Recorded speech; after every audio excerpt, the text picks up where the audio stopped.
packed house again this week. My name is Brian. I'm one of the pastors here at Newbridge Church, and we are so glad so many of you are here this morning and having a great time talking with each other. I love being in a friendly church. It's a great place to be. This week I was doing some research for my message, and I don't know if the whole time I was doing research or not. I think I might have been a little bit distracted, but I ended up looking at what people thought were the greatest inventions of our day. And I didn't go past the last 50 years because so much has happened in the last 10, 15, 20 years. But what most of the sites I landed on were actually trying to sell me things, not actually give me an educated idea of what some of these great inventions were. And almost every single one of them were productivity tools, or things that we think will help us be more productive, but really just distract us. It used to be with a cell phone, you would turn on notifications for the really important things, like your emails or a text message, and then all of a sudden, every single app in the world decided it was going to send you notifications. So when your Connect 3 game is ready for more free moves, those kind of things that just totally waste your time. And I'll tell you, I turned off email notifications on my phone. I don't even have my work my work email on my phone because I refuse to be distracted all the time. We get most of these things because we think that they're going to help us move in a certain direction. And what actually happens is all these different tools end up guiding our lives, but they don't actually know us.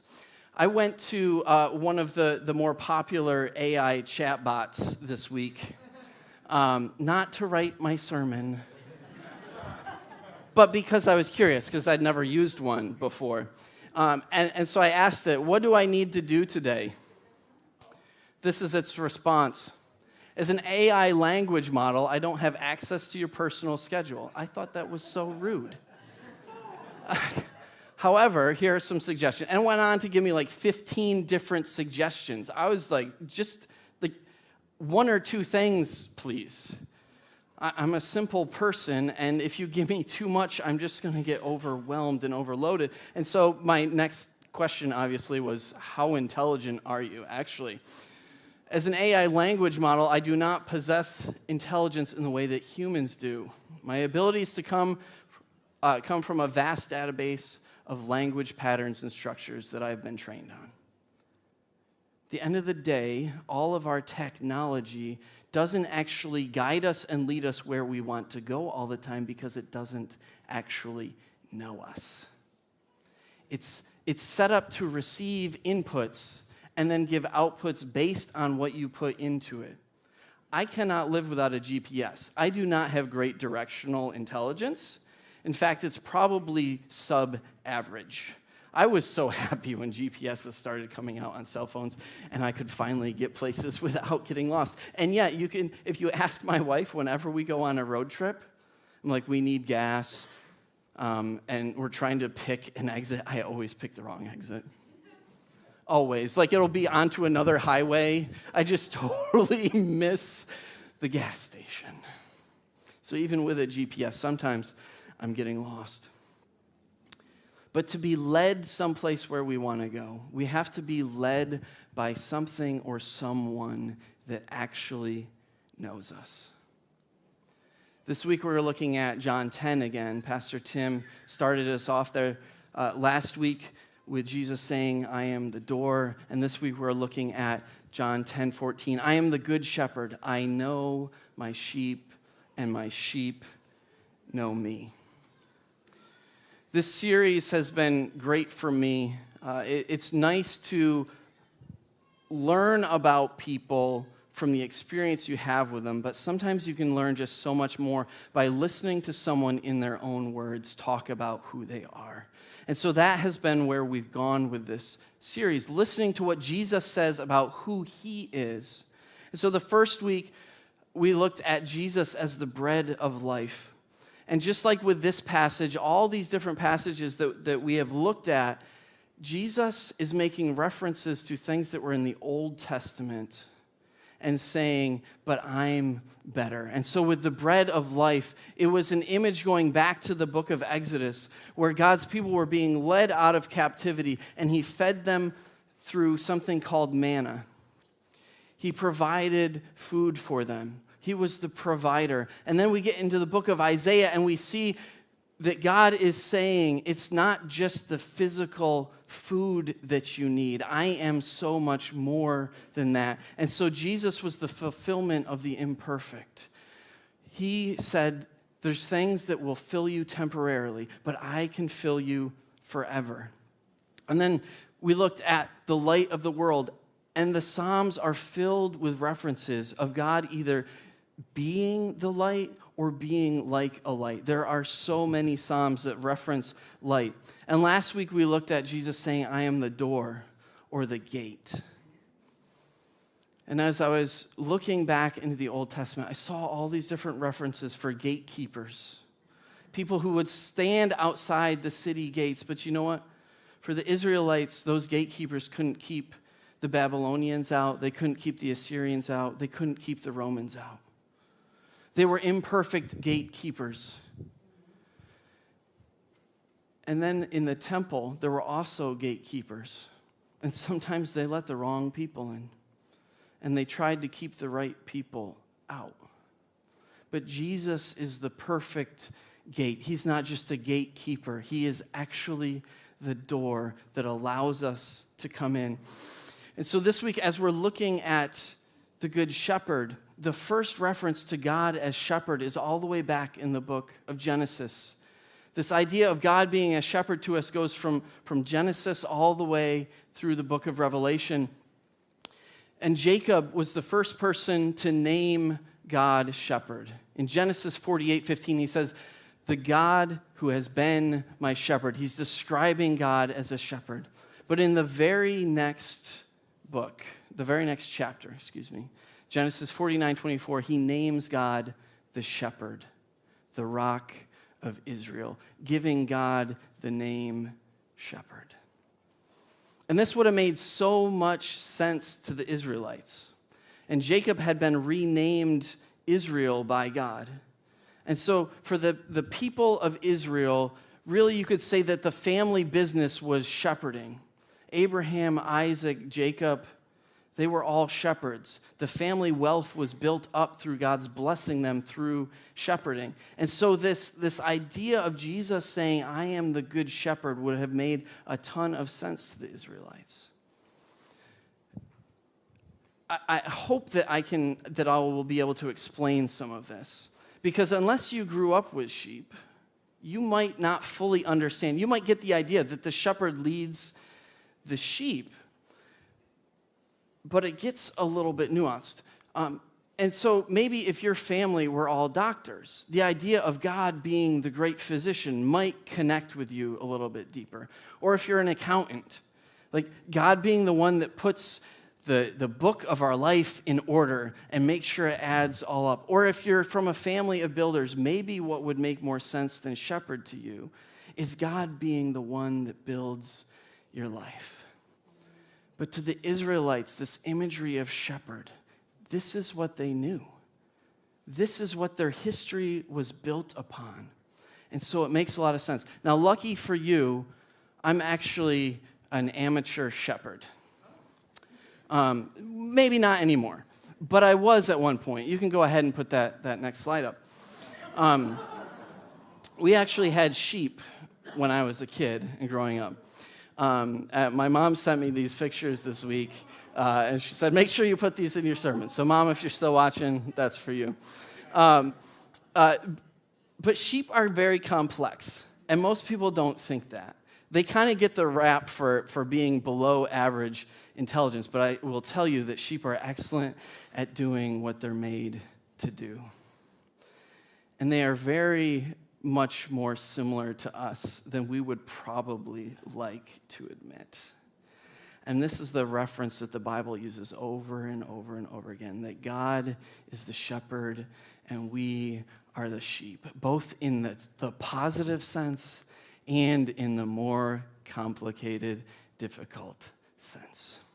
I want to give you a few different things that are similar between humans and sheep. And the first is that we both have complex emotions. Sheep feel all these things and express all these things: happiness, sadness, anger, fear, boredom. One of the things that would happen over and over again with some of our sheep is that they would get their head stuck in the fence. They would see the grass on the other side and perceive it as being greener, and in their head would go, and then it wouldn't come back out. And so I have this image of my mom coming up behind these sheep, grabbing a hold of them, and tugging and tugging and tugging until their head popped back out of the fence. And I used to think, man, sheep are so stupid. The same thing over and over again. But I wonder now, knowing a little bit more about sheep, if that sheep was just bored with grazing within its pasture. If it saw something that was out of reach and decided it was going to go after it. I'm sure I'm not the only one that can directly relate to that imagery. But sheep also feel fear. And sheep communicate with the noise from their mouths in different tones and different pitches, depending on what they're feeling. And so it only takes one sheep communicating that it is scared, and all the other sheep go flying all over the place. It's like that person you know that is always anxious, and they just want to share their anxiety with you. Fear, like anxiety, is so easy to pass on.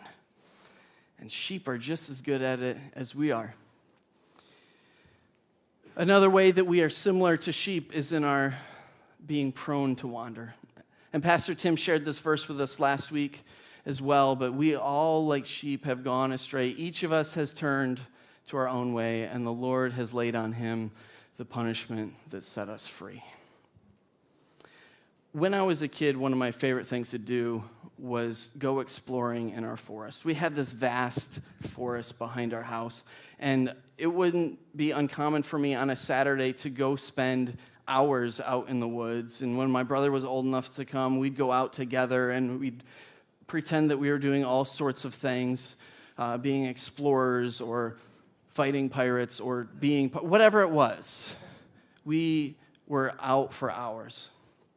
Now, if you went out the front door of my house, there was a hill. And very quickly you ran into our neighbor's property. And so we never went up the hill. We always went out the back door into the woods. Well, one day I overheard my parents talking about how somebody had been trying to build a house on that hill. And it was very steep. And so when they came and they dug out the foundation, the next time it rained, it just filled up with dirt. And over again, they tried. Eventually, they gave up. Well, in my childhood mind, being a big fan of adventure and Indiana Jones, I was certain that there were dinosaur bones or treasure or something in that pit, and I needed to go find it. And I must have vocalized this because I specifically remember my parents telling me, "You are not allowed to go up there. Steer clear." And being the compliant child I said yes. But it just lingered in my mind, the idea that I was missing something up there. And so one day, I must have accidentally expressed something to my mother that cued her on to my plan to sneak up there. Because again, I was specifically told, don't go up there. And so I said, "Oh no, of course not, Mom. I would never." And out the back door, I went into the woods. And I went far enough back that I couldn't see the house anymore. And that's when I cut up in another direction, up around our property, up all the way around this other property, down the side, sneaking so I could get to this pit. And when I got there, it was the most amazing thing I'd ever seen. It was just filled with mud. And I did love jumping in mud. There was something about the way that my little rubber boots would go into the mud and the noise it would make when I pulled my boot back out. And so seeing this mud, I immediately stepped in 1 foot, 2 foot, And I went to pull my foot out, and it wouldn't move. And the other one wouldn't move. And I slowly began to move towards panic because I had seen Princess Bride, and I know what happens when you're in quicksand. Unless someone comes and rescues you, you're done. And so I began to cry for help. And during this time, as I'm crying out for help, I began to imagine my own demise. See, one of my childhood wounds is feeling like I wasn't seen and wasn't heard. And so I imagined years in the future, my family eating dinner together, and someone saying, "Have you guys seen Brian lately?" And at this point, they would go and look for me. And eventually they would stumble across my skeleton laid out on the ground, still in my rubber boots. And so I began to scream even louder and cry for help. And then something quickly changed in my spirit as I saw my mom's head come up over the hill. And I began to think maybe I should have just let my fate be the way it was, because she was not happy. And here's where things get a little fuzzy for me, because I do not remember her walking up. I just remember her all of a sudden behind me, where she put her hands underneath my arms, picked me up out of my boots, and set me down on the solid ground. At which point I thought, you've got to be kidding me. All I had to do was step out of my boots, and I would have been fine. I'm sure my mom was gracious with me, although I do believe that I got punished. But just like sheep, we are prone to wander. Really, the way the Bible describes sheep is not that they are below average intelligence, but they need a leader.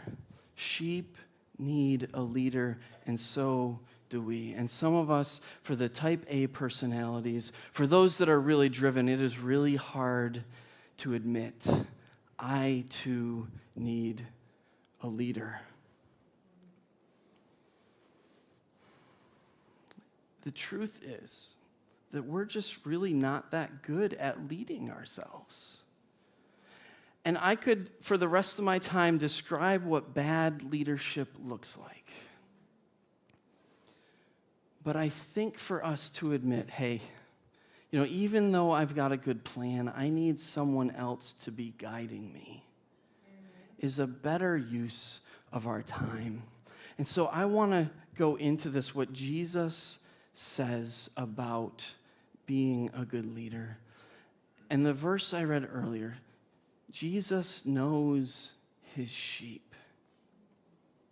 You are fully known in God, and sometimes that's a terrifying thought, because usually we know what the worst places are in us. You know those things that we hide from everybody around us? Those things that we don't admit to our closest friends? Jesus knows that. You are fully known. Psalm 139 is an amazing book in the Bible, amazing psalm about being known by God. And I'm not going to read the whole thing, but I've got a bunch of different verses that I've pulled out from this for you. You have searched me, Lord, and you know me. You know when I sit and when I rise. You perceive my thoughts from afar. You discern my going out and my laying down. You are familiar with all my ways. Before a word is on my tongue, you, Lord, know it completely. For you created my inmost being. You knit me together in my mother's womb. My frame was not hidden from you when I was made in the secret place, when I was woven together in the depths of the earth. Your eyes saw my unformed body. All the days ordained for me were written in your book before one of them came to be. Search me, God, and know my heart. Test me and know my anxious thoughts. See if there is any offensive way in me, and lead me in the way everlasting. You are fully known by your Creator. He knows every single thought. He knows what you need before you do. See, a chatbot can't tell you what's in the deepest parts of your heart. Maybe your friends can if you've been truly honest with them. But like my mom knew immediately where I was when I was crying for help, God knows exactly where you are all the time, even if you're like me and a little bit sneaky and you're trying to get away with things. God knows what you need. He knows where you are. You cannot hide from God. And so rather than continuing to try, what if just for a while we decided that we would embrace that? What if we decided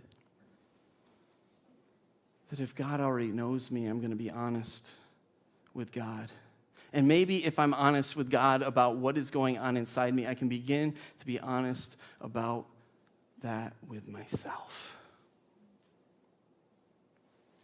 If you've ever been in a recovery program, you know that you cannot change until you are honest about the place that you are in. And I'll tell you that God is the first one to embrace you when you can be honest about what is going on deep inside your heart, your fear, your pain, your anxieties.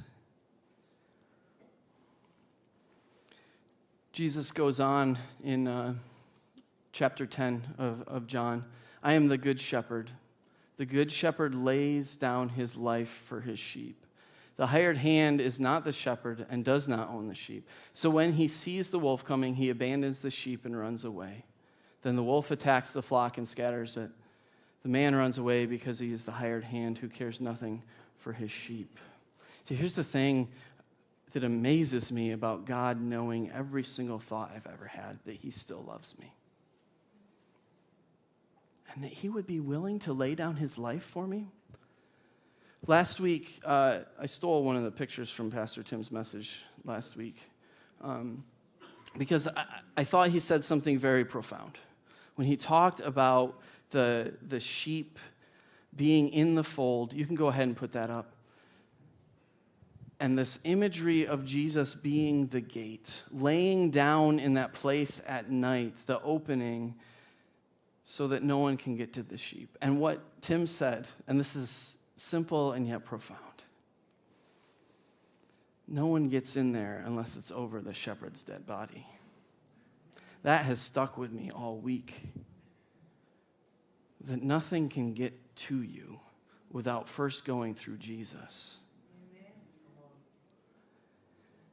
And he loved you so much that he was willing to take on death so you didn't have to.